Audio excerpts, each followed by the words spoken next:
Okay, so you all know I write songs, and usually I write songs because I have something like boiling in me and I just need to get it out. It's very therapeutic for me. And so I just instantly at work had this thought of, I want to write a song about just being still, just in the moment. And, you know, I'm trying to think of when I write songs imagery, like how do you take a snapshot and write a big song about it and still stick to without chasing rabbits throughout the whole song. So this is a song I wrote called No Words. And hopefully it'll be very clear.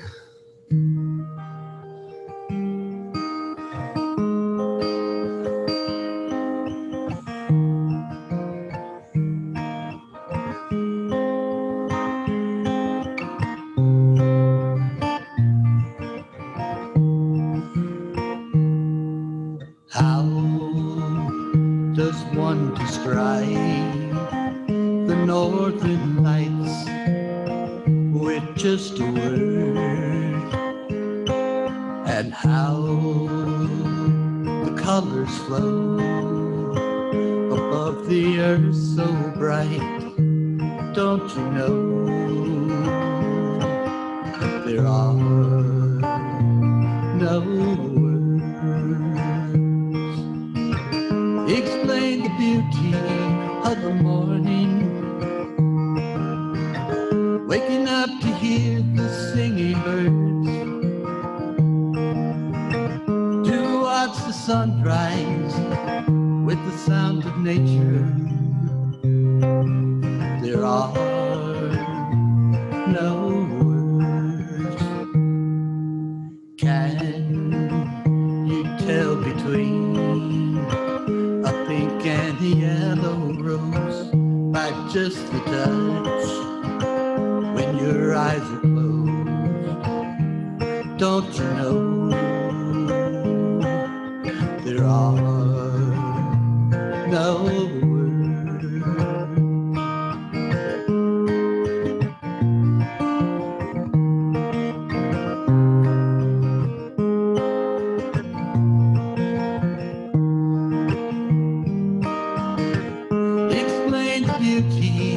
Of the morning, waking up to hear the singing birds, to explain the feeling of being in your presence. Lord, there are no words to explain the feeling of being in your presence. Lord, there are no words.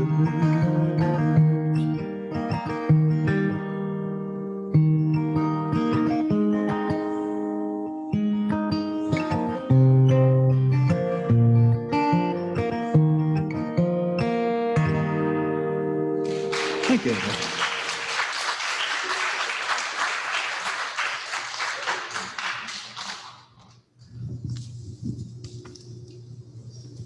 Thank you, Brian. That is a beautiful song. I like that. Sometimes in my backyard, I have this big swing that I like to go out there with my cup of coffee in the morning, and that's exactly how I feel. Sometimes there's no words. So lots of great things going on. Just want to remind you that Pastor Pete will be back next Sunday. I got a text from him this week saying that he would be in next Sunday to do the message, even though we did offer if he needed a little bit longer. He says he's ready to return, so that's awesome news. Glad to hear that. Just want to remind you all, in case you hadn't realized, this is Memorial Day weekend. So I would like you, I know everybody barbecues and goes to the beach and does all the fun things. Can you somehow take time to remember those who gave their lives for their service and celebrate that they have done so much for us? And with that, I want to let you know that Operation With Love from Home, we are collecting items for them. So what better way to honor Memorial Day is to bring in gifts for our troops. And I don't know if you saw it on our Crosswalk Facebook page. Louise Brown saw that I had posted this, and so she called up Operation With Love from Home and told them, I don't have much, but I would like to donate $20 towards the shipping of the packages for the troops. So Liz Alessio, who's the lead of Operation With Love from Home, actually went over to Louise's house and had a whole conversation with Louise and wrote up this big long article that's actually going to be in the paper, but they posted it on Facebook and I've reshared it, and a lot of people have reshared it, and everybody is matching her $20. So they've raised over like $1,500 already to help pay for the $8,000 it costs for shipping. Isn't that awesome? That's where Louise is using her passion to serve her community, and yet she is homebound. She doesn't go out much, and this is one way that she's helping, that she's in awe because she had no idea it was going to go this far. But if you get a chance, go onto the Facebook page for Crosswalk and you can read it on there. I was just pretty happy with that. So wanted to let you know about that. And then Wednesday, if you want to join us for Praxis, we're going to be using Stephen Corley's account. So I'll send you out an email. We're not going to be using Pete's link because he has another meeting Wednesday at the same time. So get the email with the link and then join in Wednesdays at noon. And then also, ladies, want to remind you that Fuel is meeting today after service. We're going to meet out at the courtyard in the tables outside. And so hopefully you brought your lunch and you can join in on the conversation on where we see Fuel going in the future, what kind of events we would like to plan and things we would like to do together. And then also want to remind you that last week Fred talked about looking for a lead coordinator with organizational skills, attention to detail, problem solving, and to be flexible. That is the only requirements for someone that would be willing to take on this volunteer position as campus maintenance coordinator. And then also, if you consider yourself any of these other things and you would be willing to come alongside and help out with some of the projects around here, this is a very old building. This building here was built in '56. That's when the groundbreaking was and when they built this building. The back ed wing was built in the '60s. The gym was in the '70s. Being old buildings means there's a lot of repairs that needs to be done, a lot of upkeep and stuff. So if you consider yourself a painter, a mender, a fixer, a repairer, electrician, a jack of all trades, a troubleshooter, a handyman, odd job worker, groundskeeper, or window washer, we can use your help. So can you let me know? I'm going to put out an email today with this slide, and can you just hit reply back and let me know if there's any of these projects that you would be willing to take on? Or if you'd be willing to do the campus maintenance coordinator, that would be awesome too, because that would mean that they could do that instead of me. So these are all things. Pete got really burned out, and we know that a part of that was he took on a lot more on the campus than what he should have. And we were already stretched thin with the COVID and everything that was going on. But these are all projects. So when he put out an email to the men, asking the men if they'd be willing to take on some of these projects, his promise was he'll get a cattle prod, and anytime he wants to get involved helping do it, we're allowed to use the cattle prod on him to keep him from doing it. So there's been an ongoing joke here at the campus for years that don't let Pete have tools. And so now it's real. Don't let Pete have tools. So we need to find people that would be willing to come along beside other people here at the Crosswalk and get stuff done. I want to thank, is Jim Cannon here? And Lauren Haas, I know he was here, he's doing stuff, he's back here. They've been working on remodeling the showers over in the gym and the locker rooms, trying to get them up to ADA code so that when we are a shelter, that they'll be able to be used by people. And during disasters, they did bring in portables. It took, I think, 12 to 13 days to get the portables here, which meant people that were sheltered here had to wait that long to be able to take a shower, which is unacceptable. So if we can get them upgraded, then they can bring in portables for everybody else. We'll have some for them, but it'd be nice, you know, and I have a friend, she's in a wheelchair, and she said, I would never go up into those trailers to try and take a shower. So made us realize even more importantly that we need to have it available when we do become a shelter here at Crosswalk. And just to let you know that I've been on county meetings, and they have decided this year again, they will put people in hotels because we still don't have COVID totally under control as far as that goes. And you don't know during a disaster how close people are going to be together and who has been vaccinated and who hasn't. So that gives us 1 year to try and get our campus up to better shape, that when we do have to house people again during a disaster, we would have the facility, better facility to do that. So If you're interested in that, just let me know and I'll get you an email out on that. And then I want to thank you all for your support here at Crosswalk. Last week at the annual meeting, we talked about all the great things that's going on at Crosswalk and how because of the 2 PPP loans that one has already been forgiven, the next we're in line to get forgiven, that is what has kept us afloat. And it's also meant that we were able to do some other stuff that we wouldn't have normally been able to do with that. So lots of great things going on. If you would like to support Crosswalk in any way, there are 3 ways you can give. The 4th way is the bucket on the back table. You can just drop it in there and I'll take care of it and get it into the safe.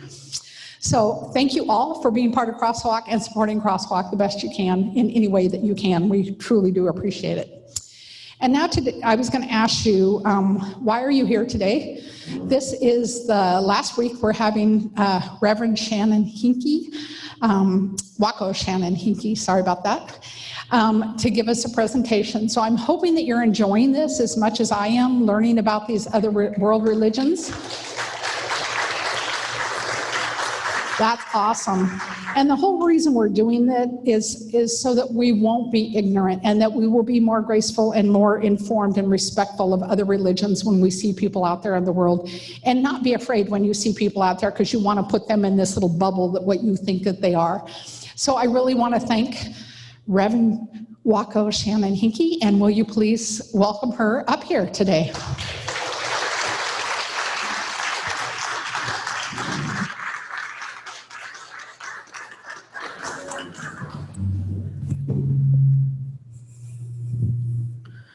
Good morning. Thank you so much. I'm so glad to hear that you're enjoying this. Let's see. I think we are beginning with the Lord's Prayer. So would you please rise and join me in praying as Jesus taught? Our Father, who art in heaven, hallowed be thy name. Thy kingdom come. Thy will be done on earth as it is in heaven. Give us this day our daily bread, and forgive us our trespasses, as we forgive those who trespass against us. And lead us not into temptation, but deliver us from evil. For thine is the kingdom, and the power, and the glory forever. Amen. Thank you. Please be seated. I would like to begin with a word of thanks to teachers and mentors.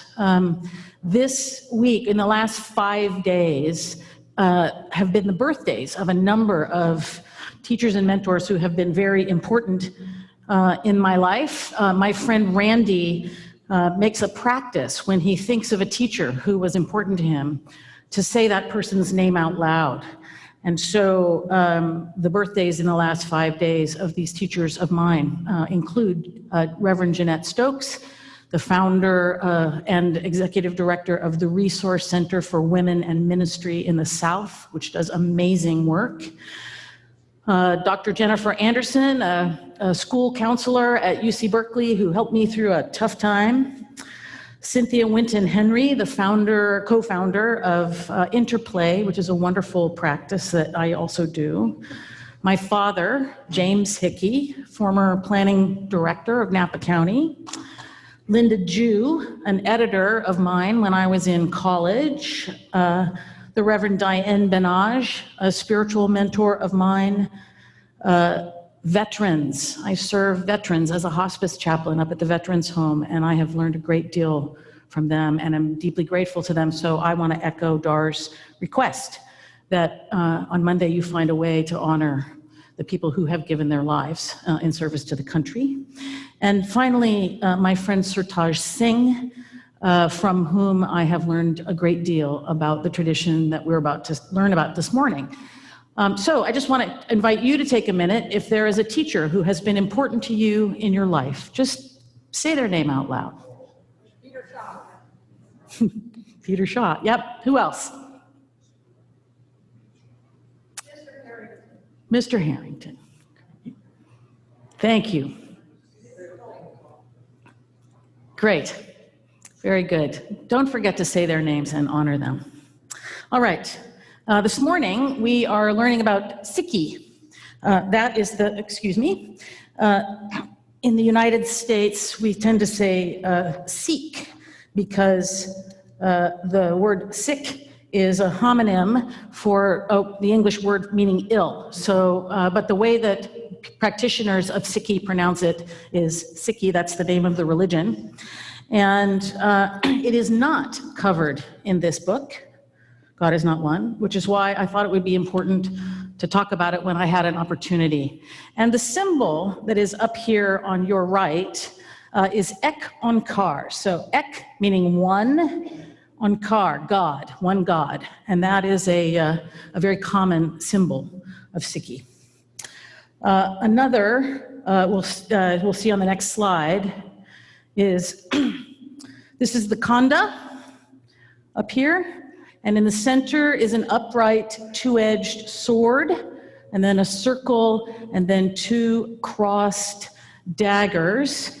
And the double-edged sword represents God's divine strength, truth, freedom, justice, and creative power. The circle reflects the love of God and the oneness of God and of humanity. And the two crossed daggers represent the balance between our spiritual obligations and our obligations to society. And for the little meditation part this morning, I'd like to invite you to listen to two brief mantras that are quite lovely, different styles. So let's have the first one, please.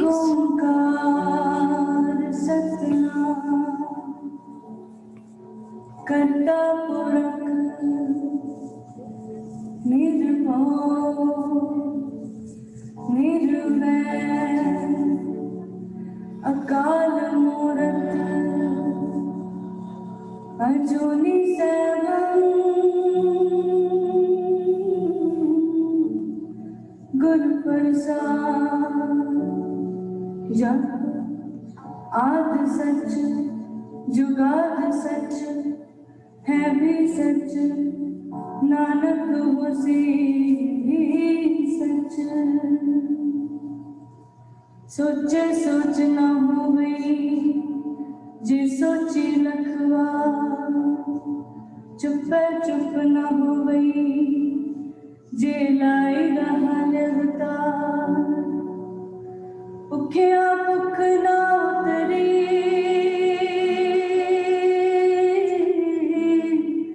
जे बना बुरिया पार सहस्रण पालक हुए तक न चलना क्यों सचिया रही है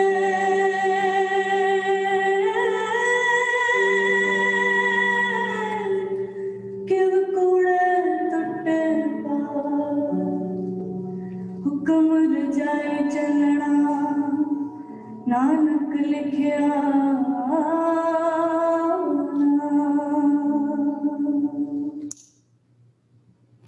And the next one is a slightly different style, but it's one that you would be likely to hear if you visited a house of worship with tabla and so forth. Satnam Vaheguru, Satnam Vaheguru, Satnam Vaheguru, Satnam Vaheguru, Vaheguru, Vaheguru, Vaheguru, Vaheguru, Vaheguru, Vaheguru, Vaheguru, Satnam Vaheguru, Satnam Vaheguru.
Thank you. I want to just recommend chanting as a practice. There's a kind of Christian service actually called Taizé, which consists entirely of chanting and silence interspersed with very brief readings.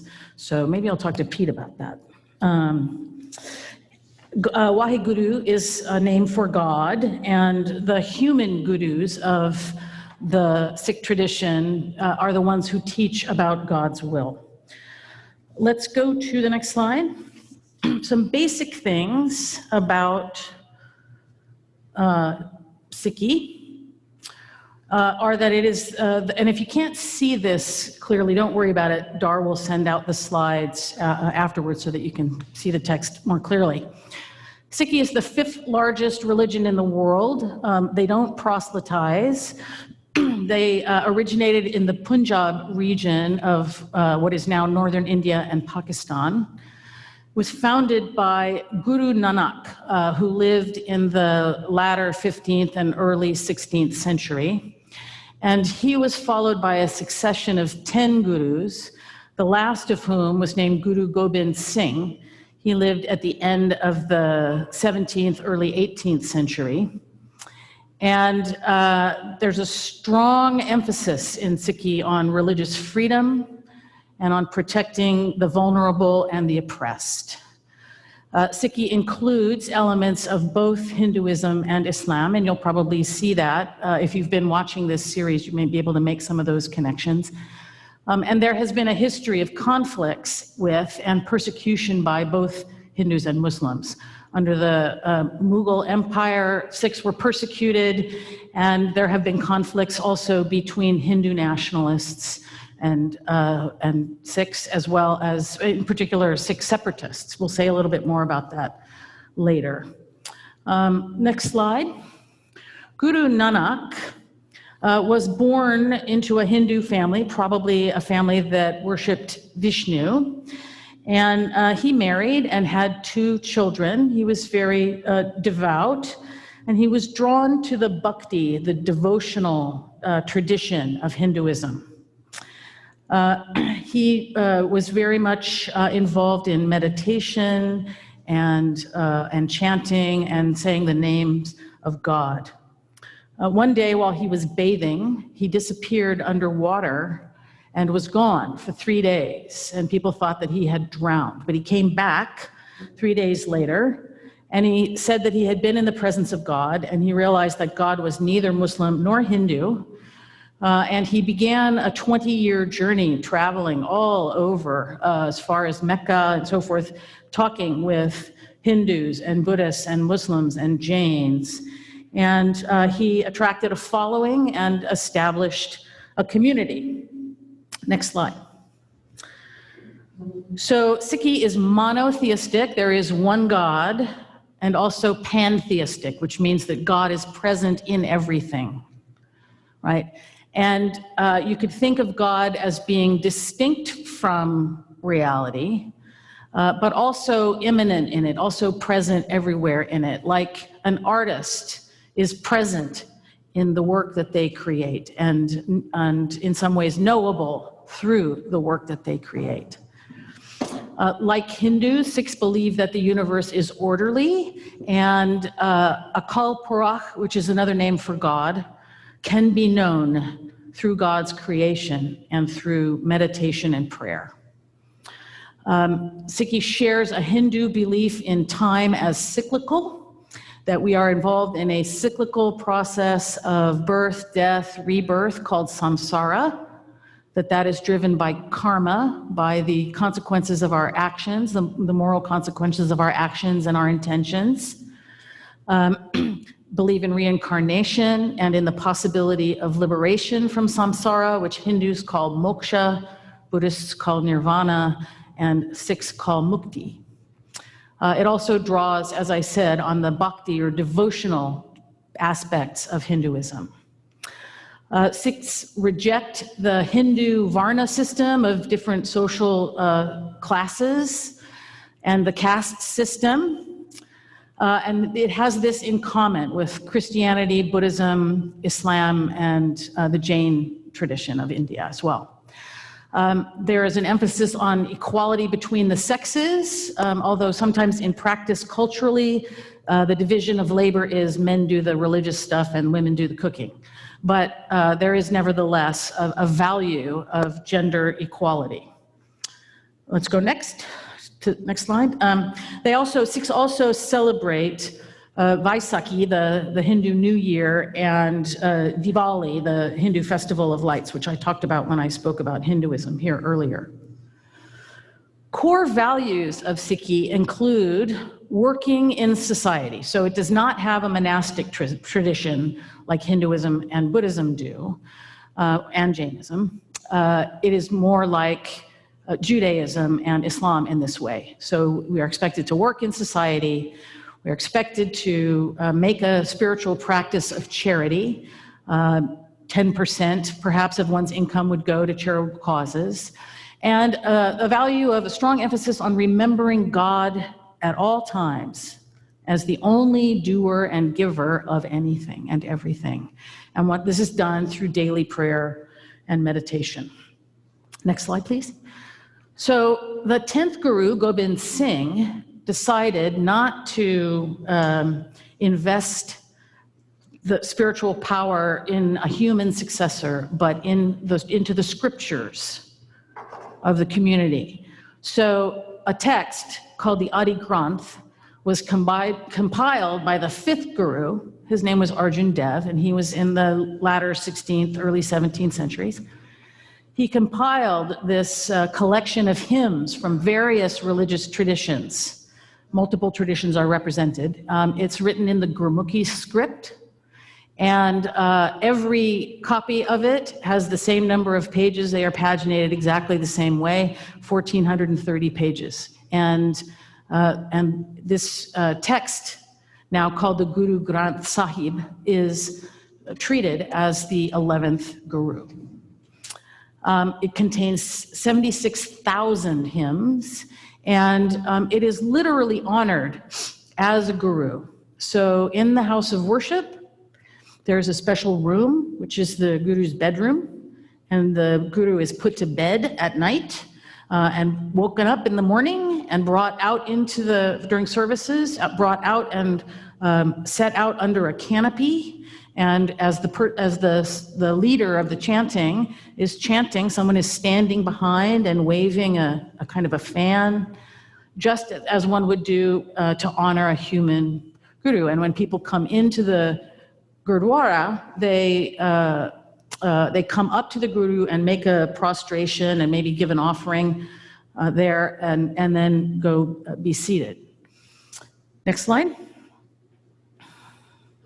The first part of the Guru Granth Sahib is called the Mool Mantra, and it goes in English: there is one supreme being, the eternal reality, the creator, without fear and devoid of enmity, immortal, never incarnated, self-existent, known by grace through the Guru, the eternal one from the beginning through all time, present now, the everlasting reality.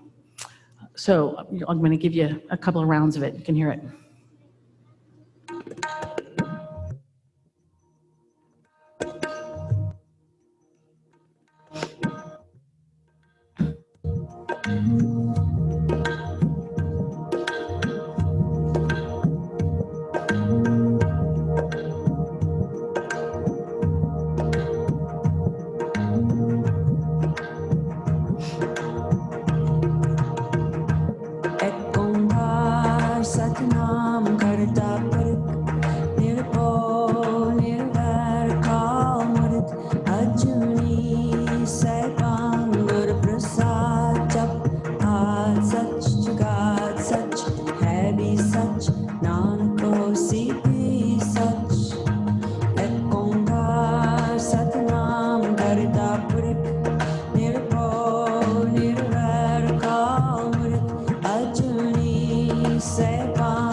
Satnam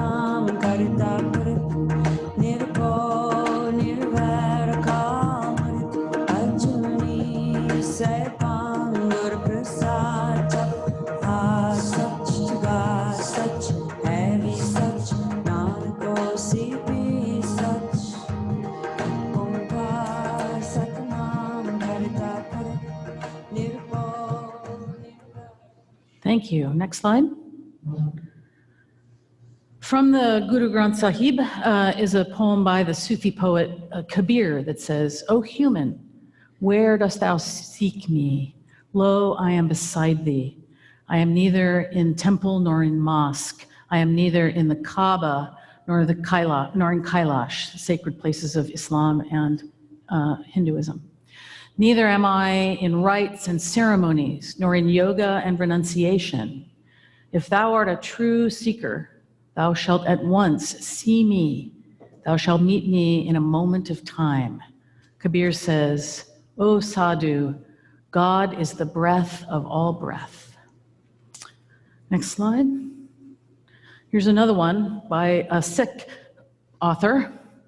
And it says, "In order to love Jesus, must one become a Christian or just love? He said to me, it is not necessary to become a Christian. It is necessary to love him.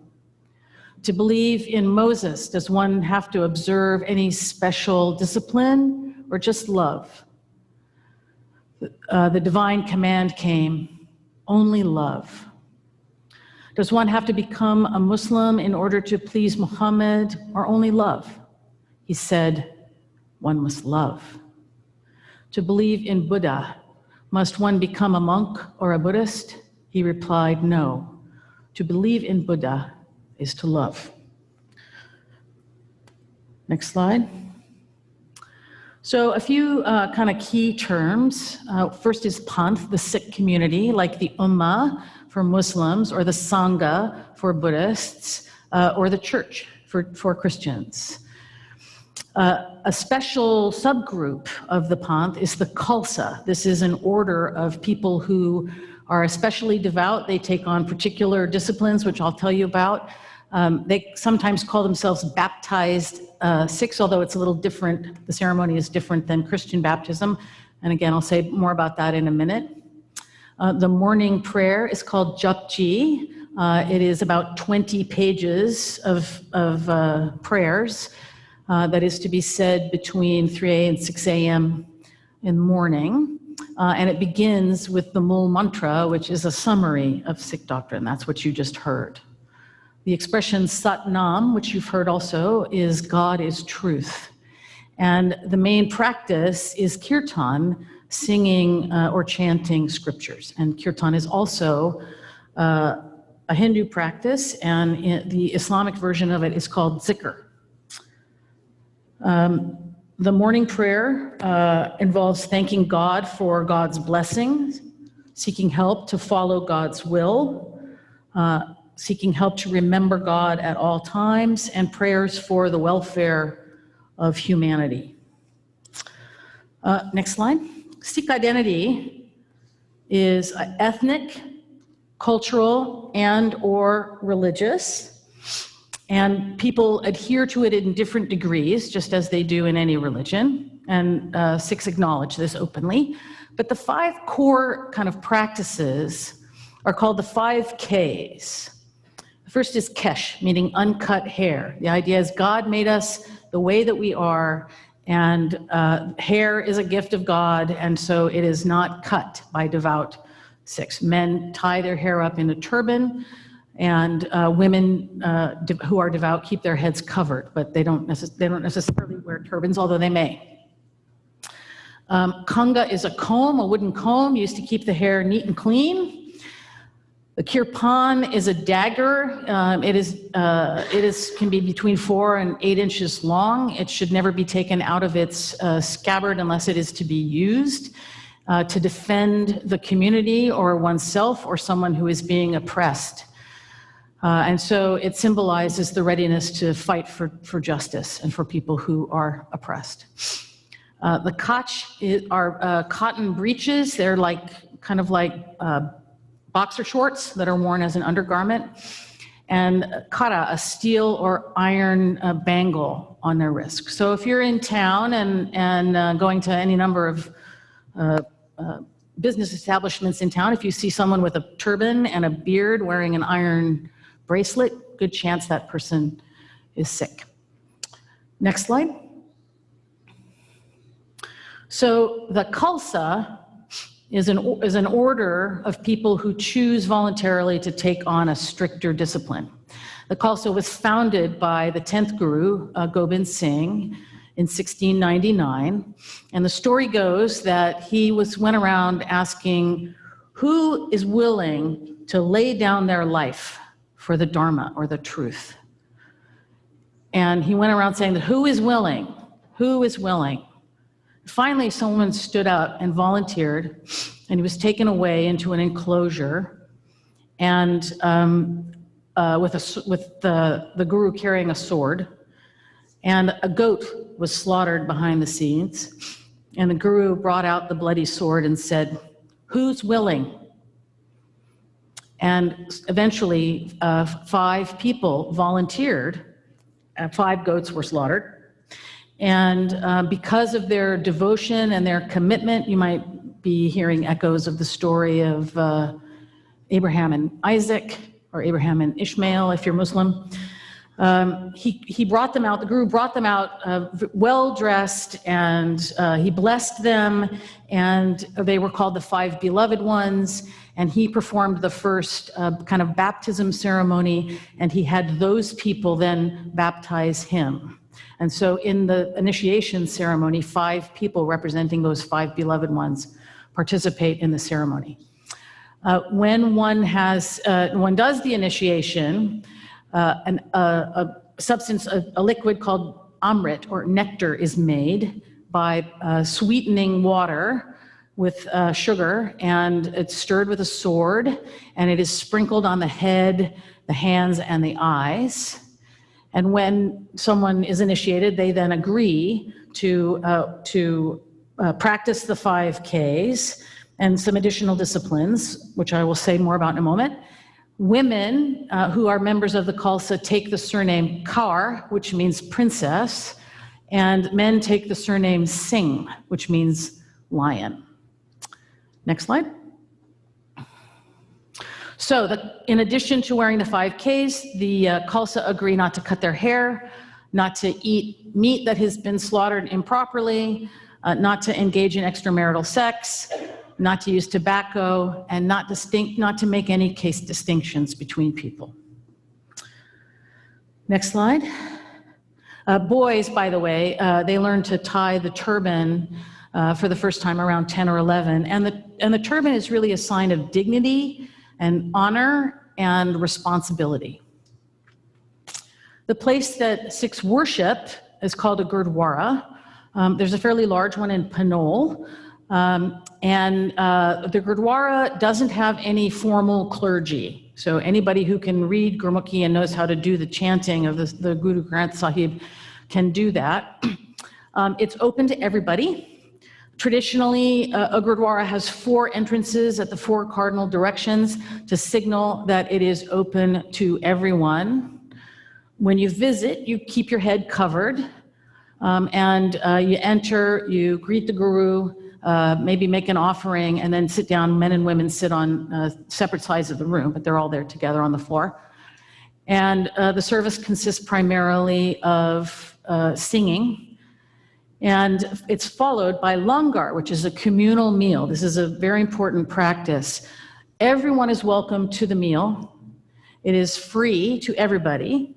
It is cooked by the community and offered. It's vegetarian. And everybody sits together on the floor. If you can't sit on the floor, you can sit together at a table. But the point of this is to show the erasure of any kind of distinctions on the basis of gender or status or social class. It's quite lovely to attend a langar and moving, and I would encourage you to do so. Next slide.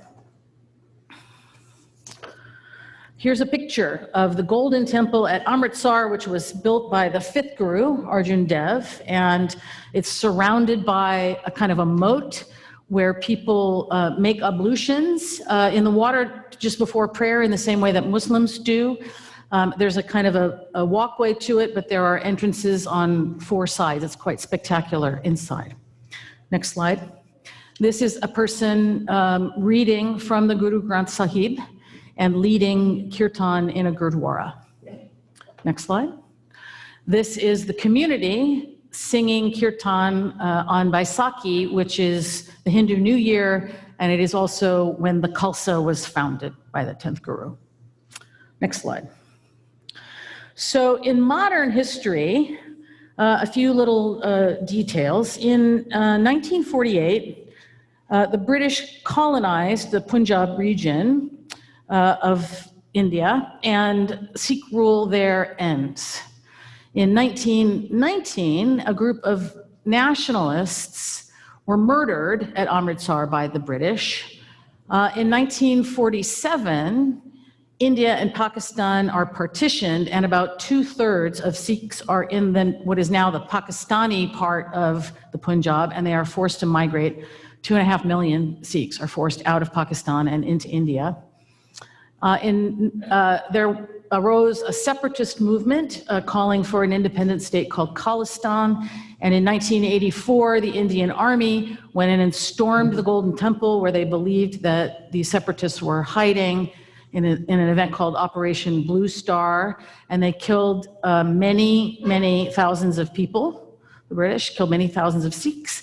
And so in retaliation, Indira Gandhi, the then Prime Minister of India's Sikh bodyguards, murdered her. After that, Hindus attacked Sikhs. So there's been this kind of ongoing rounds of conflict. However, in 2004, Manmohan Singh was elected the Prime Minister of India. He was the first Sikh to occupy that role. So it's not a totally awful history, although right now, Narendra Modi, who is the current Prime Minister of India, is really on the kind of Hindu nationalist side of the scale. So there has been more conflict. Next slide. This is a map of northern India, and you can see in blue the Punjab region, and you can see the line between it separating Pakistan and India, and Pakistan on the west and India on the east, and where Sikhs had to flee. Next slide. In the United States, again, I know that the contrast is not great here, so don't worry, you'll get the slide by email if you can't see it now. In 1907, Sikhs began to migrate to the United States. They were farmers, many of them settled in the Central Valley of California. In 1912, the first Gurdwara was built in Stockton, California. In 1924 came a court case, a Supreme Court case decided, the US versus Bhagat Singh Thind. The Supreme Court decided that immigrants from India were not considered free white people, and so therefore they could not become citizens. Bhagat Singh Thind had served honorably in the US Army during World War I, but he was denied the right to become a citizen or to own or lease land. That was part of a long series of acts by the US government to exclude Asian immigrants from the United States. And so a lot of Sikhs left until after 1965, when those immigration laws were changed and immigration from Asia was permitted again. In 2001, we had 9/11, and in the first month after that, more than 300 violent attacks against Sikhs were recorded because people mistook their turbans as meaning that they were Muslim and assaulted them. In 2010, 69% of turban-wearing Sikh students in the Bay Area reported being bullied or harassed, including being touched inappropriately, or having their turbans taken off, or having their hair involuntarily cut. And 12% of Sikhs in this survey reported employment discrimination. For example, not being hired because of wearing a turban, or because of not being able to cut the beard. Okay, next slide. In 2012, a gunman attacked the Sikh Gurdwara at Oak Creek, Wisconsin. You might remember this, killing 6 people. He thought that they were Muslims, and so he went and attacked this community. In 2021, this year, 4 Sikhs were among the 8 murdered last month at a FedEx warehouse in Indianapolis. A large Sikh community in Indianapolis, many of them worked at that facility, and 4 of them were murdered.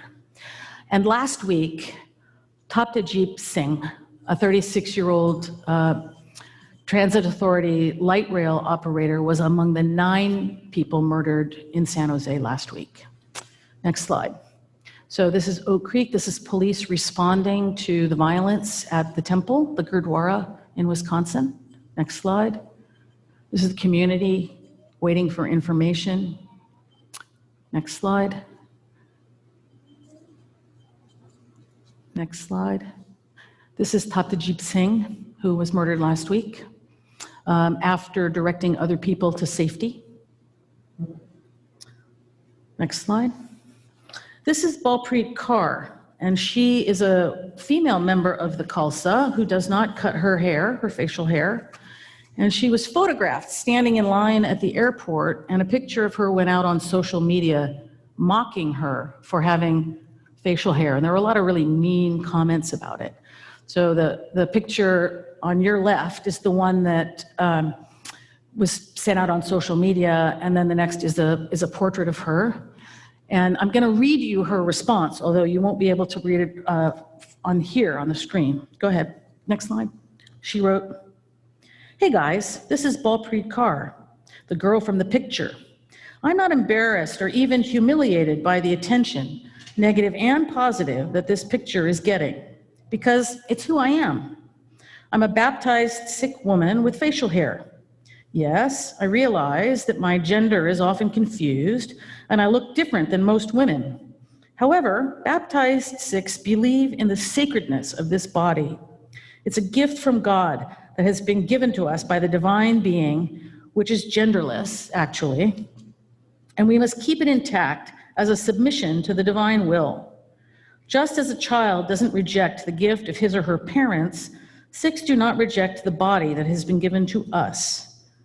By crying mine, mine, and changing this body tool, we are essentially living in ego and creating a separateness between ourselves and the divinity within us. By transcending societal views of beauty, I believe that I can focus more on my actions. My attitude and thoughts and actions have more value in them than my body, because I recognize that this body is just going to become ash in the end. So why fuss about it? When I die, no one is going to remember what I looked like. Heck, my kids will forget my voice. And slowly, all physical memory will fade away. However, my impact and legacy will remain. And by not focusing on the physical beauty, I have time to cultivate those inner virtues and hopefully focus my life on creating change and progress for this world in any way I can. So to me, my face isn't important, but the smile and the happiness that lie behind the face are. And she invited people at her university, if they'd seen the post, to come up and say hi to her. Go Balpreet Kaur. Yes, give her a round of applause. She is a heroine and a wonderful role model for all of us. Next, imagine what Harnam Kaur experiences in terms of prejudice. She has polycystic ovary syndrome, which causes excess hair, what we call it, back, excess hair. Thank you. She holds a Guinness record for the youngest woman to have a full beard. But just imagine having the turban and being very gender non-conforming, what kind of things that she has to deal with. So I, for one, salute her courage. All right, next slide. If you want to greet your Sikh neighbors, there are 2 ways to do so that are more or less easy. The first is Sat Shri Akal. Try that. Sat Shri Akal. Sat Shri Akal. God is truth. And the other, a little longer, took me a while to learn it, but is Waheguru Ji Ka Khalsa, Waheguru Ji Ki Fateh. The Khalsa belongs to God and victory is given by God. Waheguru Ji Ka Khalsa, Waheguru Ji Ki Fateh. If you greet a Sikh person in that way, they will be delighted, I assure you, and surprised. So, next slide. So, this concludes our series on world religions.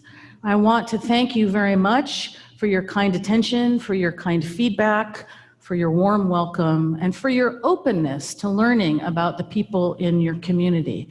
And I encourage you to make friends and visit places that are other people's spiritual houses and get to know your neighbors. I think that my experience of interfaith dialogue is not that it makes me any less committed to the religion that I practice, but it helps me to understand others, and it also helps me to understand my own faith more deeply. So there's no danger, in going out and meeting your neighbors. You'll learn about yourself, and you'll learn about them, and you'll learn about how we're different and what we have in common. So in my spiritual practice, the way that we end is when we do something that is good and worthwhile spiritually, the good karma that generates, we don't keep for ourselves. We give it away, and that's called dedicating the merit. So, any good that has arisen from your presence here today, our gathering here today, the music you've heard, the announcements you've heard, any good that arises from your experience watching this online, I dedicate on our behalf to the welfare of all beings. Please take it into your heart and carry it out into the world and help to create the beloved community. Thank you again very much. It's been a pleasure to be with you.